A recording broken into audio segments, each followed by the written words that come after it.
Hey guys, what is going on? So the markets had a bit of news today, and it moved pretty well. So we had ECB interest rates, and then now we have FOMC coming up later on today. But between now and then, there could potentially be a play. But we have to be careful because things can still get very volatile after FOMC. What I am looking at, so just going off the Euro USD trade I took over here, so this was the trade on the 4. I did actually get out of this position. Now the reasoning I got out of it was last night Abdu did mention that it was just a really aggressive trade and not really worth holding it, so I kind of just got out on that. But in the end, it was nice to see it play out. It is running around about 4-ish%, which is still pretty good. That's basically what I would have been in on, even with that 40 pip stop loss, so that's pretty good.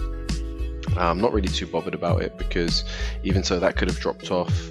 I could have even taken a slippage, could have been anything on that. So in those situations, you do want to just stay clear. It is what it is. But the nice thing about this is once the news was clear and we started to settle a little bit, a few of my alerts went off and I was able to just refine what I wanted to look at. So we'll go into that in a second, but more so let's jump into the DXY.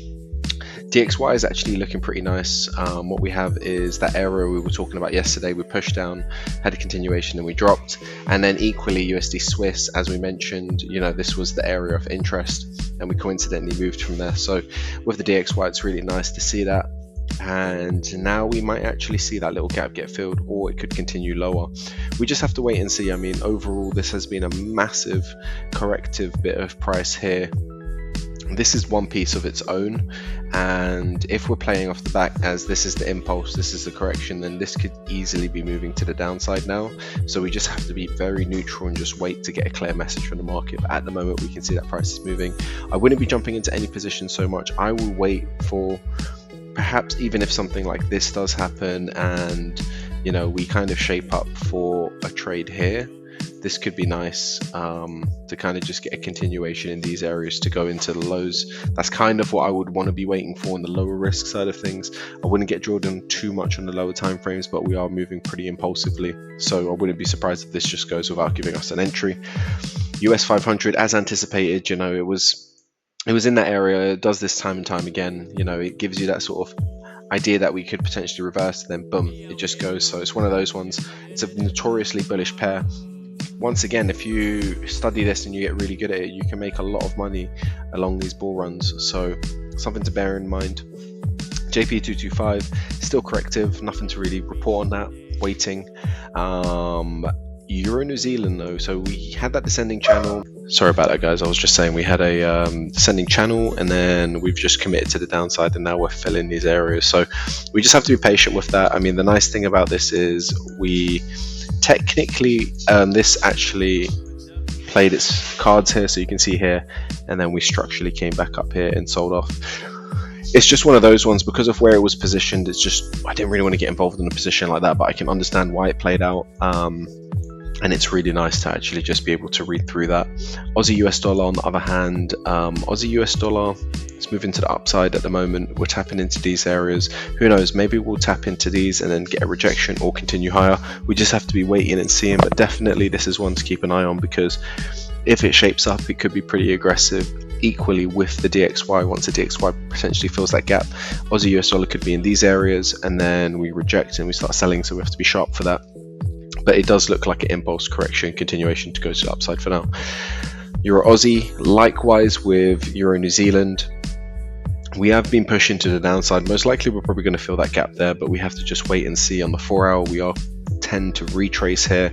Sequence wise, it is looking pretty nice. You can see like we scooped, tapped into that here, we scooped, and the news came out and we dropped. It just works out pretty well in the end.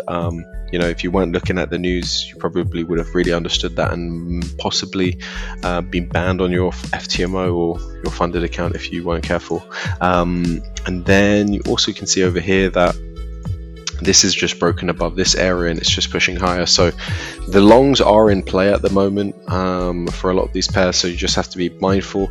But equally, because it's pushed out doesn't necessarily mean it's going to go long. Let's just wait a little bit because this can equally just retrace back in and then we're in a short sequence. So just be sharp, be safe, and we'll see how price develops over the course. But because that failed, more than likely now we're just going to create continuation and move higher.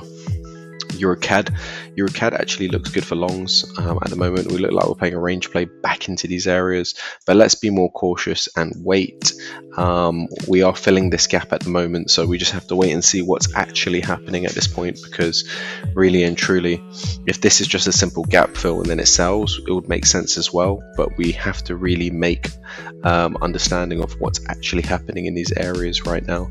And more than likely, if we fill this area, then we can probably see continuation, and if we go higher, we go higher.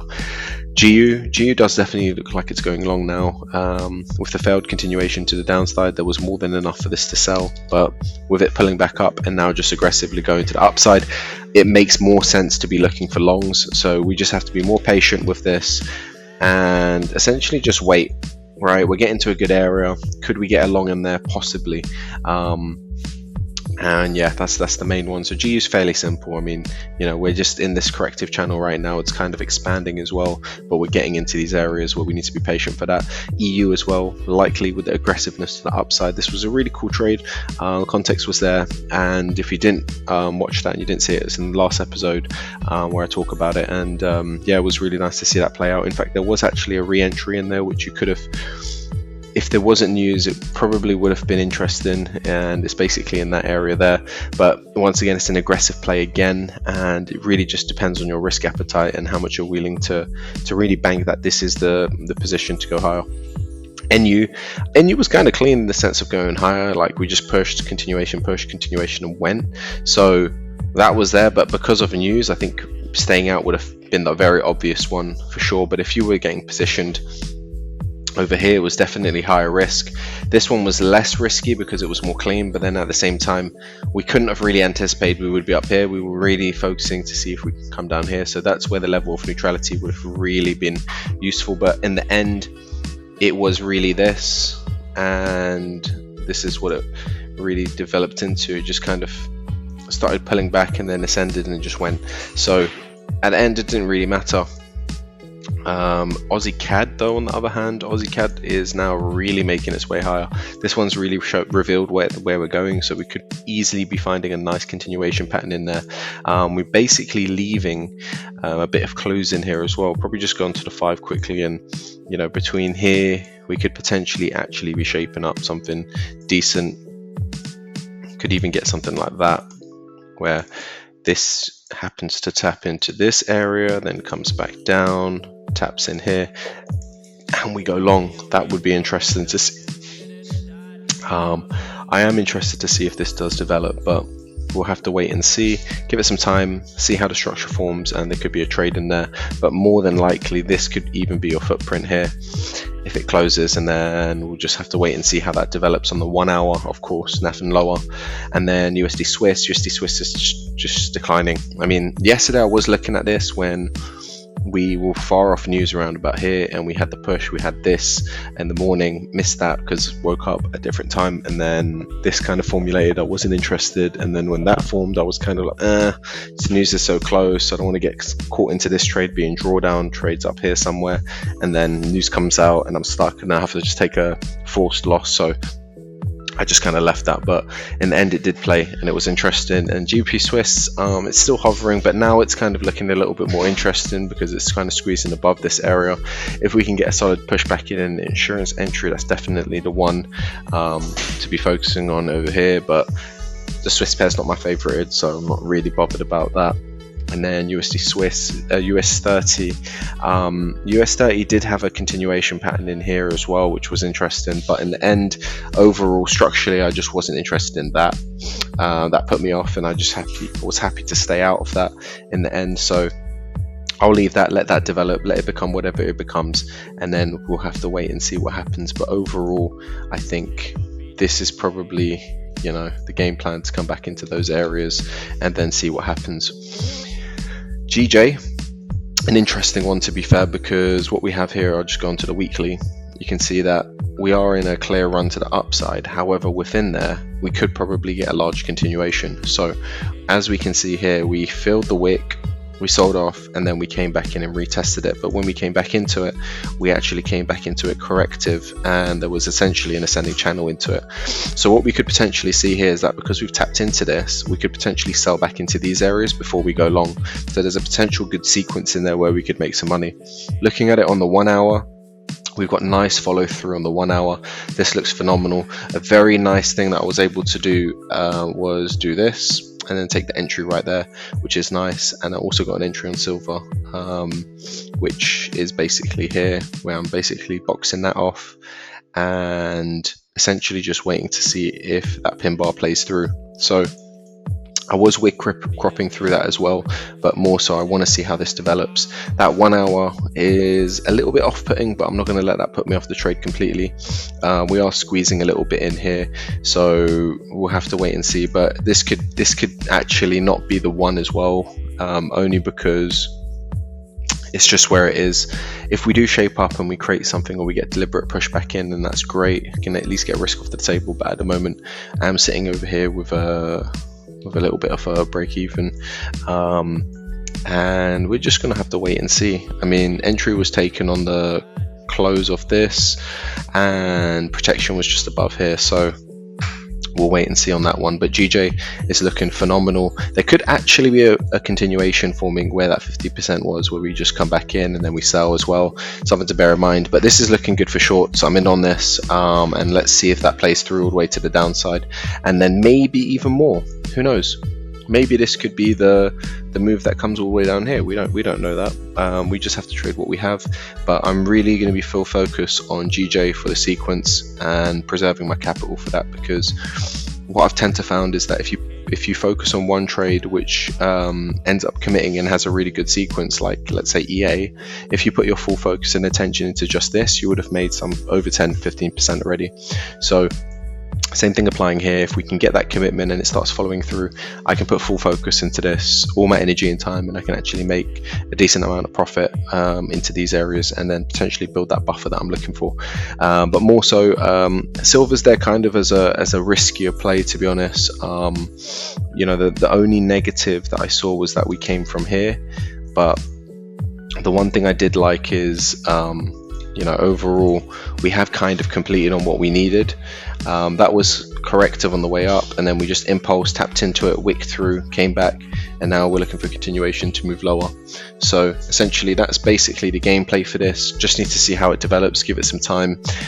If it does pull back, it is what it is. I can't really do much about it, but more so the markets are still looking pretty good. There's no rush to get into any trades whatsoever.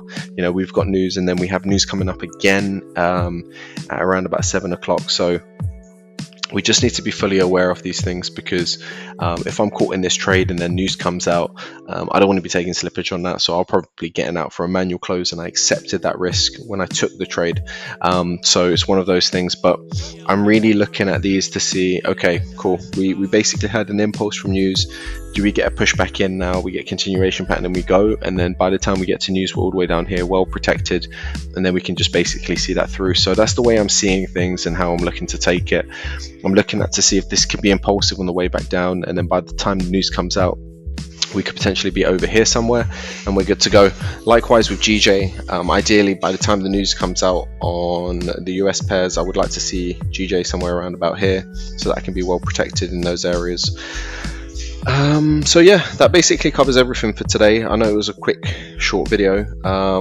I did do a bit of data collection today as well. I did a bit of data collection on a few pairs.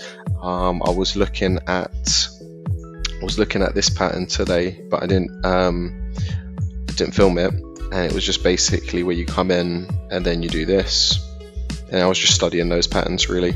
That was basically what I spent my day doing, but overall, yeah, it's been pretty good.